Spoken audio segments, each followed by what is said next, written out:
Hello, good morning and welcome to NewsX. We're live on DSTV channel 421, Go TV channel 125 on all our social media handles. We are Joy News on TV. Coming up within the next 60 minutes, Attorney General berates the Speaker of Parliament for allegedly procuring the services of Thaddeus Sory as lawyer for parliamentary service illegally. We have details plus fallouts from the Supreme Court sitting yesterday. Also coming up, the Council of State begins mediation for the impasse in Parliament as the Speaker will later today decide the exact date to recall Parliament following a request for an emergency sitting by the MPP caucus, which expires today. We're live for all that details, and later in the bulletin we'll take you to the Supreme Court, where the suit contesting the controversial anti-LGBTQI+ bill will be heard today. My colleague Kweku Asante is live on the grounds for us. My name is Faustina Safo. Please stay for details.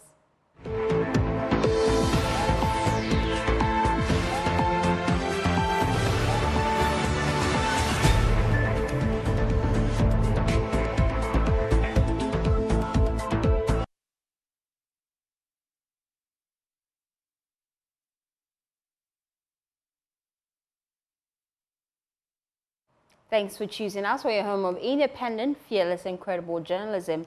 Now, the Attorney General and Minister for Justice, Godfred Yeboah-Dame, says the Speaker of Parliament has illegally procured the services of Thaddeus Sory as lawyer for parliamentary service. A letter has surfaced in the media of the PPA rejecting an application to single source Sory at law, the law firm for Thaddeus Sory, as the solicitor on retainer for Parliament. Now, speaking to Joy News with Kweku Asante after yesterday's hearing at the Supreme Court, Godfred Yeboah-Dame berated Albert Babing for what he said was a pure illegality.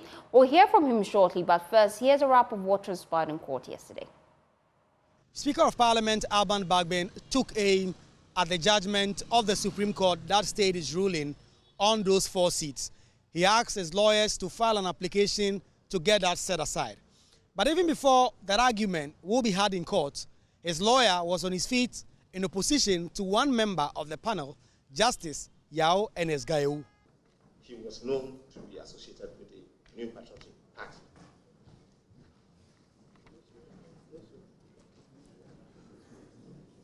And in fact, he was a parliamentary candidate in one of their constituencies in the Volta region. I think you said enough. Very well. And yes. I just want to demonstrate from, especially again. No, I think you said enough. From the I think you proceedings. said no. I think you said enough. Kindly resume this. Very well, Malik. After listening to the arguments on both sides, the Supreme Court, the 5-member panel, did not agree with Thaddeus Sory, lawyer for the Speaker, that Justice Yao Enes-Gayewu should recuse himself from the case. This court must take judicial notice of the fact that within the ranks of the Superior Court is a former member of Parliament for the National Democratic Congress, a former General Secretary of the People's National Convention. The subject matter of this suit before this court is a constitutional dispute and not a matter involving political parties. The objection is therefore misconceived. Move your application. The court then zoomed into hearing the substantive case. It first heard from Thaddeus Sory, who raised a litany of issues with the judgment of the Supreme Court, which he said should convince the same court to vacate that earlier ruling. The writ or the processes on the basis of which the court's jurisdiction was invoked for the order are void because they were filed in violation of the rules of the courts. That irregularity is incurable. That even if it were curable, which it is not, the court's jurisdiction, substantive jurisdiction, to entertain the matter as a whole was not properly invoked. The Attorney General himself actually did come in and raise some points of law which he said simply made the case of the Speaker of Parliament untenable. Whenever a decision of the court is being sought to be reviewed, varied or discharged, the procedure for doing so is as set out in the Constitution. And this is not an invocation of any of those procedures. After hearing these arguments in court, the 5-member panel unanimously dismissed the position that was canvassed in court by the Speaker of Parliament and his lawyers. We have considered the application and find that the grounds supporting the application have no merit because of the very explicit and clear directions of the 1992 Constitution, specifically Article 2, Article 130, and Article 296, and established decisions of the Supreme Court from decades of the country's constitutional history. The court has now adjourned to 11th November to hear this case again, and the expectation is that on the same day, the court will hand down its judgment on the interpretation of Article 97, 1G and H, which talks about whether or not if a member of parliament decides to contest as an independent for the next election, he vacates his seat, and also whether or not an independent member of parliament who decides to join another political party and contest on the ticket of that party for the next parliament also loses his seat. Reporting for Joy News, Kweku Asante, Supreme Court, Accra. Judge starts speaking, you stop. Do you not appreciate that? So, my lady, I don't think my lord thought I interrupted him. I was just responding. I beg your pardon. Then you shall. It's a problem. I don't speak. So there you have it. The Supreme Court has dismissed an application by the Speaker of Parliament to set aside its ruling, and the court has set November 11 to deliver judgment on the interpretation of Article 97, which is a substantive case filed by Alexander Feyomark, the Majority Leader. Now, we can all hear from the Attorney General.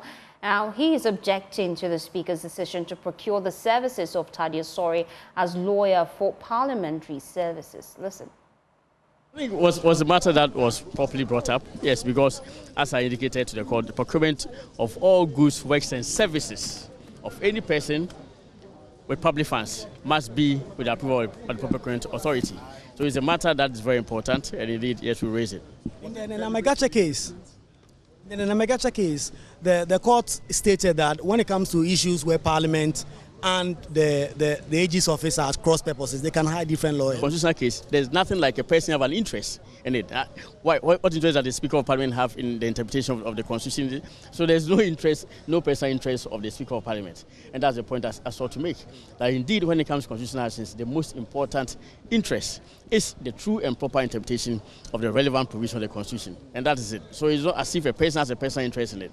And if that's the case, as I indicated in some cases that I cited, it is actually a proper interpretation of the Constitution by the Supreme Court that is most important. I mean, as I said, I've always tolerated the Speaker of Parliament and his representation, even though I know it's not lawful. And of course, it is not. You see, and the point must be made. It is not an attempt to prevent the Speaker from having representation. If the Speaker wants to have a lawyer, the Speaker must procure the lawyer lawfully.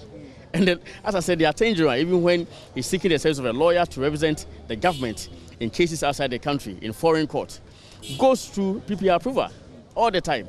Even the Chief Justice, the former Chief Justice, Edi Ebua, who was, with all respect, using the services of Thaddeus Sory, had to go through PPR approval. And I know for a fact that he has not received any PPR approval. And so he's in flagrant violation of the provisions of the law, and that is what we sought to do. And why did you leave? You did not raise it again. The Chief Justice came back and did not mention it again. Well, that's up to the court. You know, I did not quarrel with the court at all when the court decides to either defer a ruling or maybe decides not to rule on it. And of course, all rights are also reserved in us to take it up further. A breach of the PPA Act constitutes a crime. And my contention is that you cannot use a crime to defend a clear unconstitutional action by yours. So indeed, you are engaged in an unconstitutional action and you are using, with all respect, the commission of a crime to further that unconstitutionality. Well, let me bring in lawyer Vincent Eko-Asefua just to get a legal perspective to this. Thank you for your time here on NewsX. Now, the Attorney General alleges that the Speaker of Parliament committed an illegality by contracting the services of Thaddeus Sory. Combing through our Constitution, where exactly is this in breach? Explain to us. Well, let me say a very good morning to your cherished viewers. I think this is basic. basic in the sense that when you read government, any student who read government at the senior high school will tell you that there are three arms of government: the executive, the legislature, and the judiciary. These are the three arms of government. So if the Constitution, that is Article 88, says that the Attorney General shall be the principal legal advisor to the government. So here the definition of what government is: executive, legislative arm of government, and the judiciary. So any suit against these three arms of government shall be done at the instance of the Attorney General. And so, in my estimation,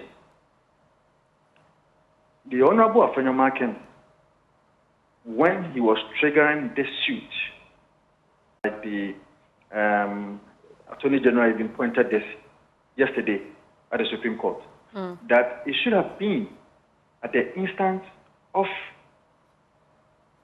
the Attorney General. What that means is that the Attorney General is the one who should have been sued alone, and not the persona of the Speaker of Parliament, because Article 88 is very clear as to how the suit will have to be done. So an illegality has been done, especially where the Speaker of Parliament has commenced a process in procuring the services of a private legal personnel. In any case, the process is not even complete, because I have seen a request that emanated from Speaker's office, or if like from the Clerk of Parliament, attempting to procure the services of Thaddeus Sory. Now, because the process is not complete, there cannot be a contract between Parliament of Ghana and Thaddeus Sory. So Thaddeus Sory's stature, as far as his representation in court, is questioned. And so he lacked that legal basis to have even been there, one, on the basis of Article 88, and two, the lack of contract between Parliament and Thaddeus Sory. Now, let's stay in Parliament, because we know that the Council of State, they have begun mediation of the impasse in Parliament, and they're seeking to ensure that this whole back and forth is resolved. Now, let's just get your brief thoughts about the impasse in Parliament and how best you feel it could be resolved moving forward, because we know that the Speaker deadline to declare when Parliament would be sitting again ends today, because the majority, the MPP caucus in Parliament, they have actually called for an emergency sitting. How do you propose legally we resolve some of these issues? Well, once again, it's basic. The orders of the Parliament, that is the standing orders, Order 58, is very clear as to how these things will have to be done. Let's not forget, the powers of the standing orders emanate from the Constitution itself, Article 110. And so if the standing orders of Parliament is that if about 15% of members of Parliament, in the event that they think that there's something that is urgent, that will have to be discussed, or that will have to be dealt with or attended to by Parliament, they can requisition the Speaker of Parliament to call Parliament within the next 7 days. So, as you rightly said, today is the day that ends the statutory, or if you like, the regulatory time frame of the 7 days. It ends today. Now I am expecting that, because we are a country of laws, the Speaker of Parliament himself derives its authority and its mandate from the Constitution of the Republic of Ghana. Same as the standing orders that derives its authority from the Constitution of the Republic of Ghana. So, it is in my estimation that the Speaker of Parliament today will at least make a statement or call Parliament and give a time as to when we can come. For us not to hear anything at all is also in itself problematic, because that will mean that it is a breach of our own standing orders. The same standing orders in the Constitution that gives the Speaker of Parliament an authority. I have seen from the release that he's supposed to lead a delegation of Parliament to Australia and what have you. that is okay. But there's urgent government business that will have to be dealt with. And these urgent government businesses are businesses that, in all material times, are very important for us to attend to. And so, in my estimation, I am thinking that by the end of today, the Speaker of Parliament should be able to make a release, should be able to call Parliament and give a date as to when we can come to attend to those government businesses. However, let me commend the Council of State. Of course, that's why we have a Council of State. And I'm glad that they've been very proactive in these matters. Even as of last week, I had indication of some clandestine, positively, I should say, engagement between the ranks or the bigger ranks. And so I know that the Council of State is trying to do something good for us to be able to make sure that Parliament gets back to its duties. Vincent, stay with me, because the Speaker, Alban Bagbin, he has told the Council of State that the House will be recalled in early November. We know that the chairman of the Council of State, Dasibre Otusiribo, led a 5-member delegation to meet the Speaker to ascertain first-hand the happenings in Parliament, which has led to the indefinite adjournment of the House, and also assure the Speaker of the Council's preparedness to help resolve the impasse. So on what legal grounds did the majority recall the House? And that's coming up on your screens. Now, following the Speaker's adjustment of Parliament, adjournment of Parliament, I beg your pardon, indefinitely, the NPP caucus petitioned the Speaker of Parliament to recall Parliament for government business within 7 days. Now, they based their request on constitutional and statutory provisions of Article 112, Clause 3 of the Constitution and the Standing Orders of Parliament, Standing Order 58. Now, the Speaker must summon the House to a meeting within a 7-day period, and that is on your screens now. Article 112, Clause 3 of the Constitution, it states that notwithstanding any other provision of this article, 15% of members of Parliament may request a meeting of Parliament, and the Speaker shall, within 7 days after the receipt of the request, summon Parliament. They also stand on another ground, which is the Standing Order 53, Clause 1, and it reiterates that despite any other provision, 15% of the Member of Parliament may request a meeting of Parliament, and the Speaker shall, within 7 days after the receipt of the request, summon Parliament. Now, they also based on the Standing Order 53, Clause 2. It further stipulates that Parliament shall convene within 7 days after the issuance of the notice of summons. Now, that's the petition, and the petition has so far garnered about 80 statutories who are all members of the NPP caucus. Now, let's broaden the conversation here. I still have Vincent with me, but I'm bringing in Dr. Rashid Rahman just to get a perspective on how we can move forward with this back and forth. Rashid, thank you for your time here on NewsDesk. First off, we're expecting the Speaker to declare when exactly Parliament will be recalled. The Council of State, they're already trying to mediate the impasse, because should Parliament recall, the Supreme Court's ruling takes effect. Your thoughts about it? The Speaker does not have any room. He is obliged to obey the standing orders.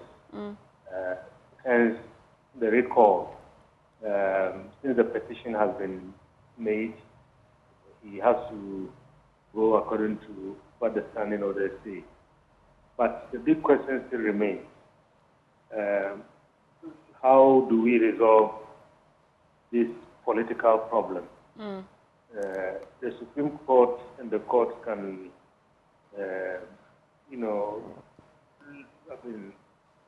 judge and pass kind of legal judgment according to the law.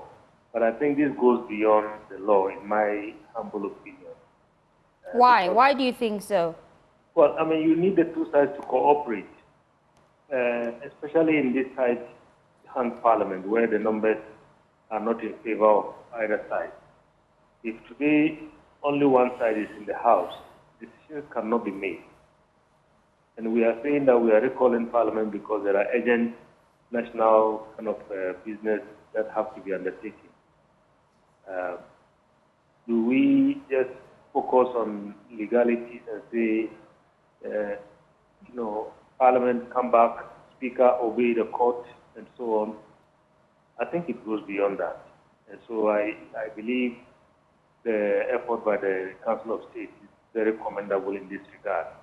I mean, I don't know beyond the Speaker what else the Council is doing, because the two sides have to sit down and talk and agree that, once they go into the chamber, whatever the agreement is, people will take their rightful place so that business can happen.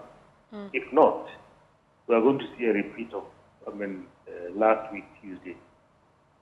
Now, let me wrap up with Vincent as we wrap up the conversation. Vincent, as at the last Parliament sitting, the Speaker of Parliament agreed with Francis Xavier Soso, who is the Medina MP, that the Parliament records should reflect that indeed, as at the time they had their last sitting, when the NPP caucus walked out of the House, they were the minority. Now, we saw on the day where the Speaker adjourned the House indefinitely, he was mute on the presence of the NPP caucus sitting in the majority aisle of Parliament. With this Supreme Court's ruling, and should Parliament be recalled, what should we expect on the floor?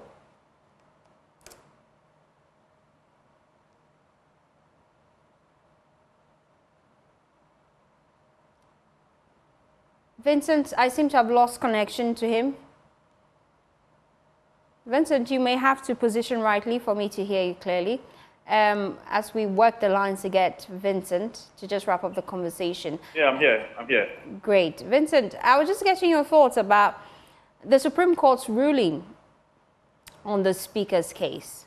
I recall that during the last sitting where the Speaker adjourned the House indefinitely, Francis Xavier Soso, the Medina MP, he stood up on the floor and he wanted that the records in Parliament should reflect that, as at the last sitting when the NPP caucus walked out, they were the minority in Parliament. We saw that the Speaker was quiet on the presence of the NDC caucus on the majority aisles in the House. With the new ruling from the Supreme Court, what is expected to follow? Should the House reconvene? Absolutely. You see, the effect of the ruling of the Speaker, the ruling from the Supreme Court yesterday is that the status quo ante has been restored. Okay. It means that the majority, as we've known from 2021, is still the majority. The minority, as we've known from 2021, is still the minority, because the application that emanated from the office of the Speaker of Parliament attempting to strike out or to stay the hand of the Supreme Court, or to cancel the orders of the Supreme Court, or to discharge the orders of the Supreme Court, has been thrown out. So what that means is that the Supreme Court said that there is no the application is of no merit, and for that matter, it cannot stand. And for that matter, each ruling that it gave, as far as the stay of execution is concerned, still stands. So we have reverted to the status quo. You see, yesterday, the Supreme Court gave some reasons. One, the application sought to claim that the Speaker of Parliament and, if you like, Parliament in itself has been denied representation. Or they have not been given enough time, or they have not been given room to respond based on the ex parte application that was sent. But the Supreme Court was very clear in saying that the rules of court allows for ex parte application when you believe that, one, the matter is urgent, and if not dealt with, can cause irreparable damage. And so the rules of court in it allows for ex parte application. It is not enough to say that anytime there's an ex parte application, then it means that there's a breach of natural justice. That cannot be the case. Two, the Supreme Court also had the occasion to deal with issue of service. I've always maintained that the rules of court that deals with service is Order 7 of the CI 47. And Order 7 is very clear as to how personal service will have to be done. See, if I want to serve Joy FM today, I come to the managing director's office or I come to the CEO's office. When I come, I just need to direct leave to serve the person. Now, if the person frustrates service, then I can leave it as near as possible to the managing director or the CEO. When that is done, that is good service. So, in the words of the Supreme Court, it said that it doesn't matter where the processes was left. The allegation was made by Thaddeus Sory that it was left on the table of the legal department. And Supreme Court said that that is good service. The Speaker of Parliament cannot say that because there was a circular that sought to define or regulate as how members of Parliament and the Speaker of Parliament will have to be served, is enough justification to say that because service was not done on Monday, then it means that that is not good service. The Supreme Court averted the minds of Thaddeus Sory and the Speaker of Parliament to Article 117 and 118, that it is a constitutional provision. It is the only constitutional provision that describes and prescribes how members of Parliament and the Supreme Court will have to be served. So it is irrelevant to say that there is a practice direction or there is a circular, which circular stipulates how members of Parliament will have to be served, i.e., they have to be served only on Monday. The Supreme Court is saying that that cannot be the case because it is a circular or a practice direction which cannot topple a constitutional provision. And so, in the hierarchy of laws, the Constitution is the highest law of Ghana, and so any other law that is found to be inconsistent with the Constitution of Ghana shall, the extent of the inconsistency, be deemed to be void. And so that was the position of the Supreme Court. The Supreme Court yesterday also had the occasion to deal with the issue of jurisdiction as to whether it could interpret a provision of the Constitution. Which was one of the key concerns that a lot of people raised about the lack of jurisdiction for the Supreme Court to interpret Article 97. Well, the Supreme Court said that it did not only have the jurisdiction to interpret Article 97, H and G, but it also had the jurisdiction to interpret even the Article 99 that some of the arguments have been made that it should rather go to the to the High Court. Okay. The Supreme Court says that when matters of this nature, which borders on fundamental human rights of persons, where people are going to be denied representation in Parliament, and you believe that there is a constitutional provision that needs to be interpreted, in that instance, the Supreme Court is clothed with jurisdiction to interpret any aspect of the Constitution. And all this came up yesterday. That provision of the Constitution has not been interpreted before. Thank you, Vincent. We have to go now. Thank you for your time here on News 6. Lawyer Echo Vincent of Safer just giving us his thoughts on what should follow after the Supreme Court's ruling. Thank you, Dr. Rashid Rahman, also for joining us with your thoughts on the mediation in Parliament. The Council of State, we told you, have begun mediation. Now, away from the issues in Parliament, let's talk about the National Science and Maths Quiz. Now, after a decade-long wait, Infansipim School has stormed back to the top, claiming victory in 2024 National Science and Maths Quiz. Their tenacious quest for the title saw them take down former champions, Prempeh College, Presec Legon, and face fierce rivals, St. Augustine's College. But in the end, they emerged victorious, reclaiming the trophy they last held in 2014. Well, my colleague Jacqueline Ansumayebwa joins us live with more. Jacqueline, take us away. You are engaging the winners.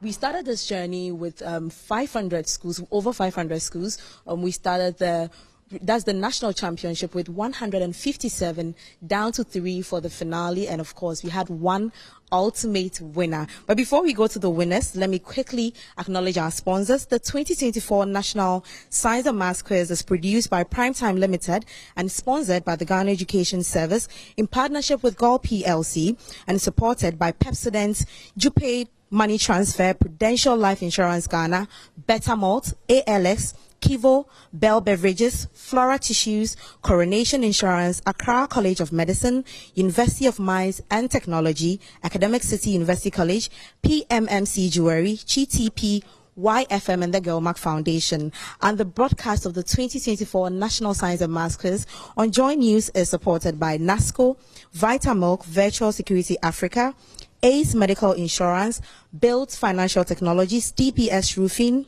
Synthes Tanks, Family Health Medical College, Chobos Technologies, Action Secondary Technical, DPS Pipes, Waka Now, and Coronation Insurance. Well, I'm here with the winners for the 2024 edition, and I'll let them introduce themselves, starting with you. My name is Peter Apia Thompson. Hi, and I'm David Nyansa Efron at Nyansa Efron. Hello, I'm Isaac Mensah. All right, well, I call Isaac the man with the few words. Well then, guys, how are you feeling this morning after the big win? How are you feeling? Let me come back to Peter. Peter, how are you feeling this morning? I feel great. I think, like, how's the feeling like? I really can't describe it. It's a very nice feeling, though. I see. What about you, Dave? I'm still recovering from yesterday. Do you think it was a shock to you? Yeah. At a point, I couldn't even continue watching. Oh, really? Yes. I had to be somewhere, and I couldn't continue watching. And then I was there, and then they told me that Keta had picked the last riddle, and I knew what that meant. You couldn't stand the heat in the auditorium. But what about you, Ike? How are you feeling too this morning, knowing that your school won this year's edition after the 10-year drought? The feeling is great. I feel really blessed to have won this year's NSMQ trophy. Yeah. All right. Well, just a quick recap. You defeated some champions in this when you came into the contest. Well, let's start with Prempeh College and the reigning champions. Too, we have Presec Legon, and then your arch rivals, St. Augustine's College. How was the preparation like for that contest? For all these three contests? You can probably start with Prempeh College. How was it like for you guys? Preparation for Prempeh College was, it was mostly getting questions, solving those questions, looking at different ways of solving the question, weighing them to see the fastest way, the easiest way, and then different things. But did you ever think about the fact that you've met them previously and there were times that they kicked you out and all that? Did you ever put that into consideration during your preparation? I try as much as possible to put that out of my mind, that in as much as we have met before, we've had meetings where it went their way. Yeah. I knew that this is a different contest, and so it's not the past that is going to influence what was going to happen on the day, because it's a different contest and anything can happen on that day. Okay. What about the reigning champions, Presec? Did you ever consider last year what they did to you? Yeah. Before that contest? A lot. Yeah. Peter, you wanted to say something? In fact, we have met a lot of times between then and then the Sunday when we met. Yeah. And they've had more victories, in fact, very outstanding victories over us. Okay. We had only one win against them before the Sunday we met. And so we knew that we had beaten them before this year. They were not invincible, and they could be beaten at any point in time. So we were just encouraging ourselves that, in as much as it's Presec, they are good, and they've had a long dominance. Yeah. Dominance. We know that it is still possible. To beat them. Okay, all right. Let me speak to Isaac. Isaac, from the 1A stage to the finale, which of the contests was one of your favorite and why? Okay, so my favorite contest, I'll go with the... Isaac, can you speak a bit louder for us? Yeah, I think it's the Prempeh contest. Oh, yes. Okay. The father and son moment. Yes. Because I think it's that contest here because the round one went okay for us. Yeah. Round 2 was okay, but after the problem of the day, yes, it didn't go at all because that biology question. It was a tough one. Yes, it didn't go well at all. What we expected to be the answer was not. Oh, So, okay. yes. But were you feeling discouraged at a point? Because it didn't go your way during the problem of the day? No, I wasn't discouraged at all. All right. Well, let me come to Peter. What were some of the tough moments for you during all the contests that you've had in this national championship? I'll still go with both tiebreakers. Yeah, the tiebreaker. You know, your coordinator promised us when I came to your school, he told me that for the finale, you guys wouldn't break a tie this time. You're winning hands down. But then tell us about the previous contest, why it was tough for you. I mean, having to sit in a tiebreaker is not going to be easy because the first question that comes, whoever picks it is the one going through, and thinking about the fact that you could be the one missing it is very difficult to sometimes grasp. Yeah. All right. But let's talk about yesterday, the finale. I mean, it was a tough moment. Everyone in the auditorium was like, I mean, the last round when I would say that Ketasco saved you. That would be my word. Or you don't agree? I would say it was good. It was God who saved us. Because Keta could have decided not to press. Yeah. And I don't think in their minds it was us who were trying to save. But when you're on stage, you do the calculations? Oh, yes. So you knew when they answer, you win? Yes. Okay. But then, looking through all the rounds, when we started from round 1, it was a tie between you and your arch rivals. Then from round 2, then to round 3, they started to lead to round 4. How were you feeling? It was difficult to just understand that we are about to lose a contest.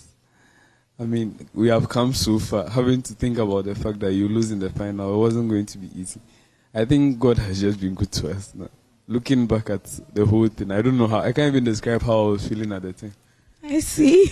Well, Dave, let me also speak to you. How was it for you? You were into, you left after the second round, round 2. How was it for you?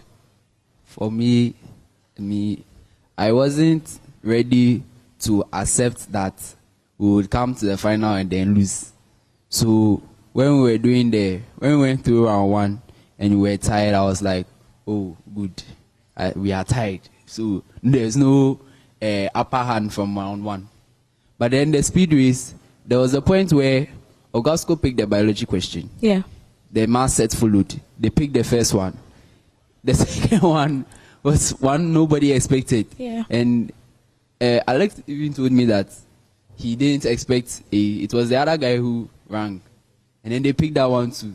So I told myself that I wouldn't allow them to have it like that.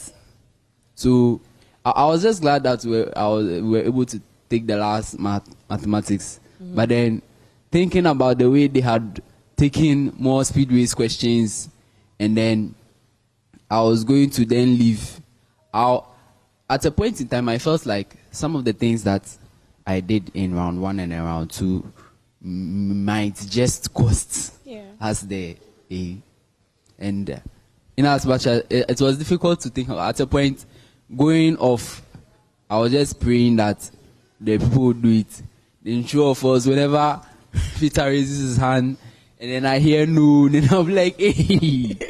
You thought you were losing already? Or did you feel that way? You thought you were losing? Not for the very first question when Augusto got theirs wrong. Yeah. I felt a bit of hope. Oh, but then when we got ours wrong too, then the last set too, they got theirs wrong. Yeah, I like that. There's a likelihood they've been a comfortable lead. All right, but let me come to you, Isaac. Now, what do you think this whole experience has taught you personally and academically? Okay, personally, I think it has taught me that with God, all things are possible. Yes, we'll be able to achieve anything with the help of God, because in our preparation, we really involved God in it, and then He has glorified Himself. Yes, and academically, it has helped me to be able to cooperate with others. Yes, at first I wasn't able to do that at all. But how are you all able to cooperate, tackle all the challenges as a team?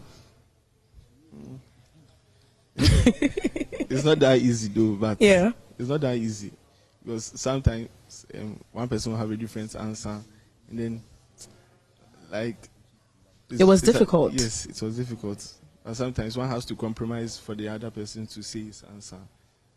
So It's like you're sacrifice. You don't know if his answer is also right or yours is also right. yes, because all of us have learned, so you can't let. I hope you get it. Yeah, right. I'm definitely getting Yes, you. all of us have learned, so you have to let one person go with his answer. All right. Okay. Well, let's take your final words. Let me come back to Peter. Peter, now we're done. You've won. What's the way forward now for you? I think when we were sitting there during the contest with Ogasco yesterday, with Presec on Sunday, with Prempe on Thursday, all through that time, we were just telling God that He should just do this for us, and then we'll go out and tell everyone about what He has been able to do for us. So I think, yeah, from now on, we are just going to tell everyone about what God is able to do with His children. It's not easy. It's not easy. I mean, someone said it was luck. Yesterday, someone told us that we are the luckiest school. I think it's an inaccurate statement. I think it has just been God's grace that has carried us this far. Maybe He just gave it to us so that we are able to go out and then tell others about what He's able to do. So that's what we are going to be doing from here. Okay. All right. Thank you, David. Your final words too. How's it looking for you looking ahead after the National Science and Maths quiz? From here, I mean, there is university and then there is a lot after this. What course are you going to pursue? I want to do computer engineering. I'm also thinking about electrical engineering. But then Okay. these two people want to do medicine. All right. Dave, Isaacs. Okay, so after here, as Peter said, you are going to tell people about what God is able to do. Yes, and then after that, on to university, and then I think that's all. All right, all right. Okay, thank you guys. It's been an amazing moment with you all, and I would definitely speak to you and stay in touch on what you guys are doing with your lives after the National Science and Maths quiz. Thank you all very much. Let me quickly acknowledge our sponsors. Well, the 2024 National Science and Maths quiz is produced by Primetime Limited and sponsored by the Ghana Education Service in partnership with Gulf PLC, and is supported by Pepsodent, Jupe Money Transfer, Prudential Life Insurance Ghana, Better Malt, ALS, Kivo, Bell Beverages, Flora Tissues, Coronation Insurance, Accra College of Medicine, University of Mines and Technology, Academic City University College, PMMC Jewelry, GTP, YFM and the Girlmark Foundation. And the broadcast of the 2024 National Science and Maths quiz on Joy News is supported by NASCO, Vitamilk Virtual Security Africa, Ace Medical Insurance, Build Financial Technologies, DBS Roofing, Synthes Tanks, Family Health Medical College, Chobos Technologies, Action Secondary Technical, DPS Pipes, Waka Now, and Coronation Insurance. Well, we're still here right at the Superannuation Hall, and we're still not done. I have Professor Elsie Efa Kaufman, my favorite. Hello. Hi, Prof. And I also have Mr. Samuel Ajo. He's also with Prime Time Limited. He's also the Associate Client Service Director. Hello, Mr. Samuel Ajo. You're welcome. Thank you for having me. All right. Well, let me start with you before I come back to Prof. Kekos, did you meet the expectations? Well, I would say yes. Judging from when we started with the balloting at the preliminary stage, the parents for me was on equal level. And as we went through the stages, you realized that it was building the momentum and the contest was getting tougher and tougher. And we all witnessed what happened, especially at the quarterfinal stage, semi-final stage, and the grand finale. So for me, I believe that we made our expectation, and then the schools raised the bar a lot higher than the previous years. Okay, what were the high moments for you though? Well, let's start from 1/8, because I know preliminaries was a lot, but 1/8 to the finale.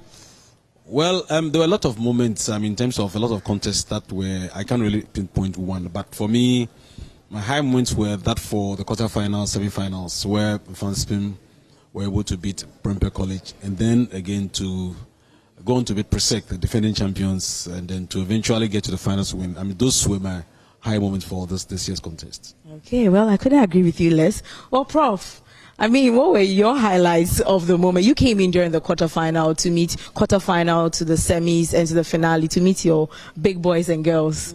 What were your high moments? Every contest is special in its own way. And so I'll say every contest had something exciting for me. Yeah. But you know by now that when I finish a contest, I've forgotten the details. It's my coping strategy. So if you ask me, but you don't have any memorable. Well, yesterday, at least the finale. Do you have any memorable moments from yesterday? Yes, I was very impressed with the young men and lady. Yes, because we had thought very carefully about the questions, the selection of questions, and some of the questions that we didn't think would be so easy for them, they were able to answer. Yeah. So that was very good for me. I see. It was very good for me to see them answering all these questions. Yeah. All right, Prof. But I know before the quarterfinals, we spoke about this on female representation, and that was before we had Wesley girls moving into the semi-finals. They were the only school to move there. How would you rate their performance and just rehash what you spoke about when it comes to female representation this year? Yes, they did very well to get into the semi-finals. Yes. This was better than last year, right? Yeah. So that was very good to see them in the semi-finals. However, it's still the same thing, what I said before. What interventions did they put in place? What is new? Because if we can't think up new ways of addressing the issues and we continue doing the same things, we'll keep getting the same results.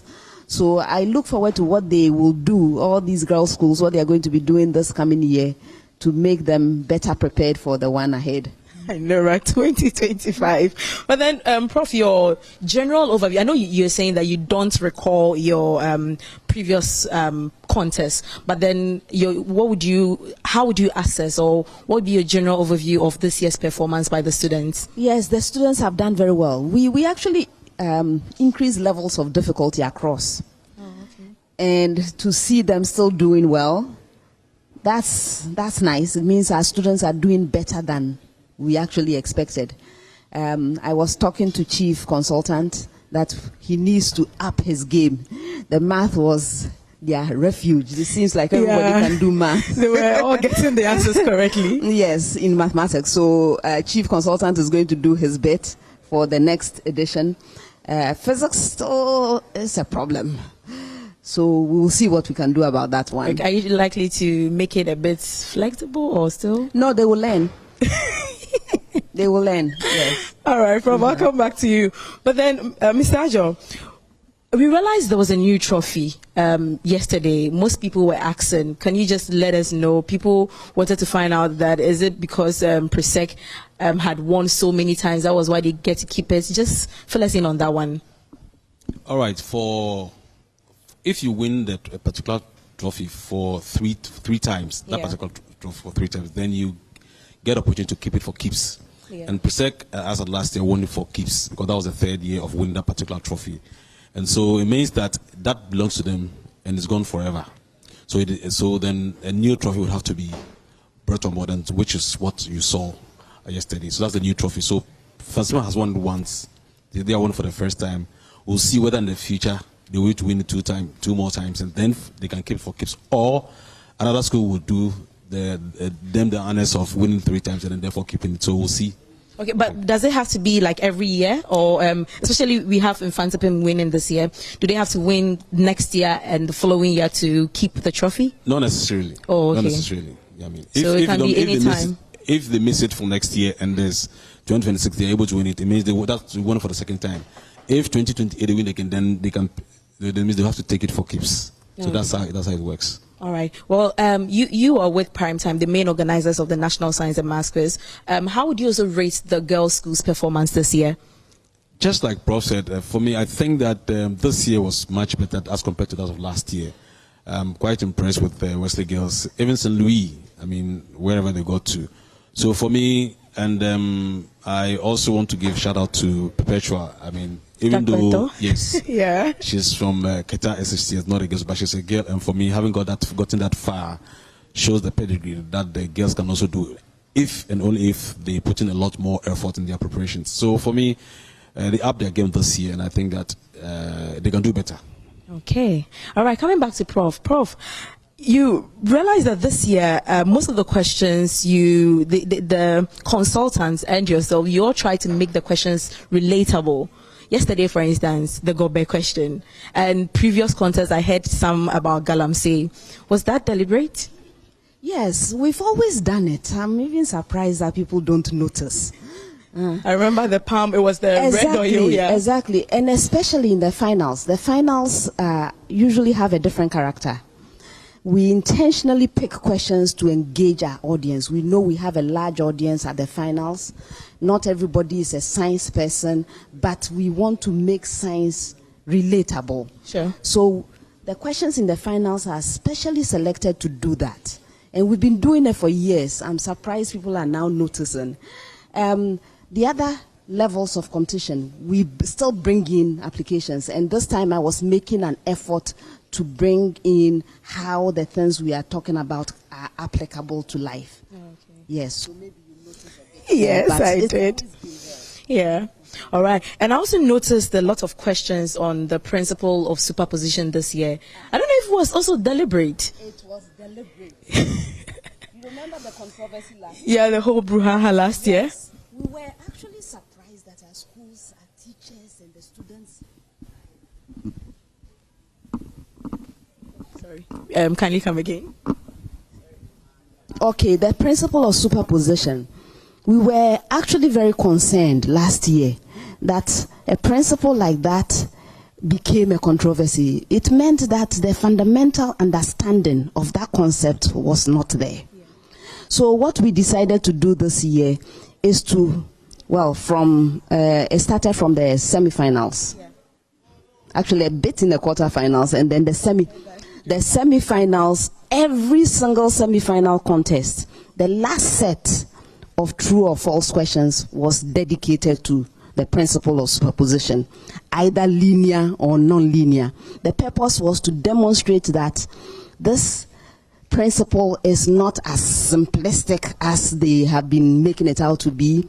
It can be linear, it can be non-linear, and I think the semifinals, they did well. The finals, we still brought it back, and they were not able to answer a single question, meaning that they need to work on it. But what we've seen with our contestants in the schools is that when we bring up a concept and they don't get it, by the following year, they have worked on it and got it. So this year, that was the theme for physics. We are hoping that next year we bring something like that to be trivial to them, and nobody will be challenging the sort of things they did last year. It was ridiculous. Well, let me come back to Mr. Ajo. Well, we heard about the STEM festival. Can you tell us a little bit about that, and also what you're expecting for that STEM festival, the date and the time and the venue? So the STEM festival formerly was part of. Well, thank you, Jacqueline, for bringing us that interaction with the Infancy Film School and the Squeeze Mistress. You can catch all of that on our social media handles, the Joe News on TV. My name is Faustina Saf, and that's how I wrap up the bulletin. In subsequent bulletins, we'll take you to the Supreme Court because the controversial anti-LGBTQI+ bill, the cases that is contesting that bill, will be heard today. My colleague Kukwa Asante is in court, so we'll give you updates as at 12 p.m. when we bring you Joe News today. My name is Faustina Saf. Good morning.